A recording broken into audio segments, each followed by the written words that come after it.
It's time for your mix of movers and shakers, of doers and makers. It's time for Funko Fun Chat. Today's guest, he's the voice of Yuji Itadori in Jujutsu Kaisen and Marco Diaz. It's Adam McArthur. My name's Adam McArthur. I'm from Los Angeles, California, and you might know me as the voice of Marco Diaz on Star vs. the Forces of Evil or Yuji Itadori on Jujutsu Kaisen. You know, Yuji Itadori on Jujutsu Kaisen brought a very fascinating challenge because I came to anime very late in my career. So it's sort of a genre switch from what I've typically been known for or what I've been doing. However, we started recording in October of 2020. Okay. So during that time, all the studios were recording from home. So not only was I stepping into a new genre at a new studio on a brand new show in the main character of the series, I was also having to act as engineer for this. There was a lot of like back and forth technically with the studios, being in your own home studio. So I was kind of handling a lot. We sort of live in a weird time where everyone seems to think that you have to live the exact life in real life that you are trying to portray as an actor. And I don't necessarily think that's true. I mean, you can have human empathy with someone else's situation, even if you've never experienced it. And a lot of that is, similar for an actor. So I think, a lot of my just like excitement and draw from what I do does come from personal experiences, things that I've grown up doing. I've done martial arts my whole life, and so going through like a really competitive time in martial arts has helped with a lot of stuff. And of course, just like anyone else, like victories and failures in all areas of life, relationships, like career-wise, like all of that stuff, things that you can just draw on. But I've just always wanted to be a voice actor. Like I've always loved cartoons, and I think that a lot of my inspiration comes from the early days of cartoons back in the 80s, and a big hero of mine's Rob Paulsen.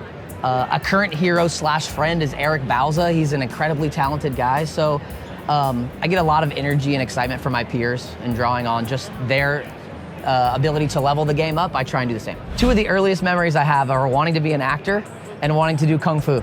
So I have been doing Kung Fu and Judo since I was 11. Wow. So 28 years. I have competed nationally, internationally. I've been ranked like top 10 in the world. I have a red and black sash in Kung Fu, Wow. which is equivalent to like a 4th or 5th degree black belt. It's more of a common terminology.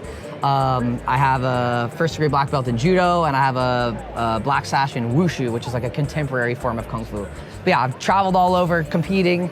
I've also gotten to host some amazing documentaries on Chinese martial arts where I traveled all across China and trained with old masters just to see how the Chinese martial arts that I learned in the US held up in China. I've gotten kicked out of the Kremlin in Russia because of martial arts, which is amazing. So I was hosting a documentary on Kung Fu, traveling with the warrior monks of Shaolin as they performed in different major cities across the world. One of them was in Moscow, and part of their tour was we got to go in the Kremlin and meet the patriarch of the Russian Orthodox Church, which is basically the Russian Pope. So I find myself with a bunch of warrior monks in this all gold room in the Kremlin. And I am the only person of Western Caucasian descent in the room. The patriarch of the Russian Orthodox Church comes in and sits down on this giant gold throne, and he just looks at me.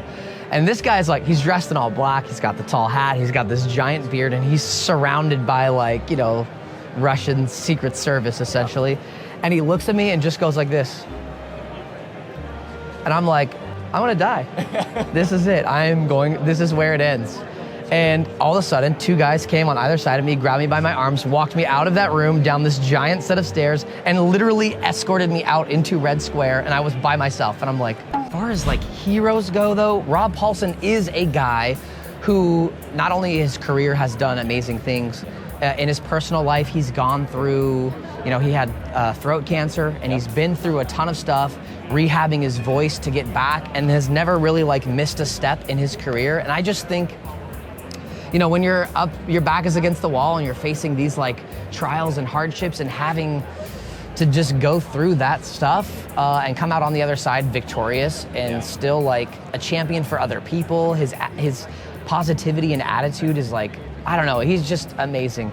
I mean, really, like, let's be real. Any Ninja Turtle, I'd be happy. I'm like, let's do it. I feel like I could do any Ninja Turtle.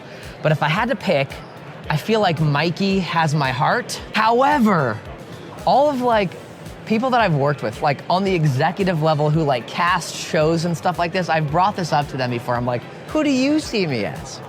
And they all say Donatello.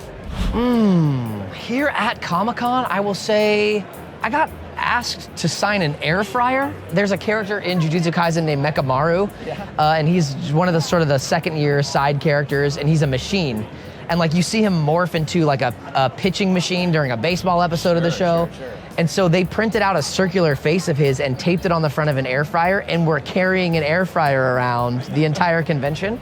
I made the mistake of thinking that they probably cleaned it beforehand. They didn't. I like opened it up. It clearly had been used, but you know, amazing. Oh, Yuji Itadori with Slaughter Demon. This is literally so cool. These pops look so good. Honestly, the colors of the box, the bright yellow sticker, I'm so excited. Hey guys, Marco Diaz here, live at San Diego Comic-Con 2022. I'm here with Yuji Itadori. My name's Yuji Itadori. I'm into girls like Jennifer Lawrence. It's a pleasure to meet you. Wow, okay, what an intro. That's amazing. Yuji, so tell us what it's like being here at San Diego Comic-Con. Oh, it's amazing. There's literally so many people here. I want to shake everyone's hand. I want to go to every booth. I got to get autographs. Wait, maybe Megan Thee Stallion's here. All right, you're into Megan Thee Stallion, I see. Well, I like a tall girl. Just saying. Now that's a fun chat, but there's more. Check out these other interviews and more fun stuff on Funko Fun TV.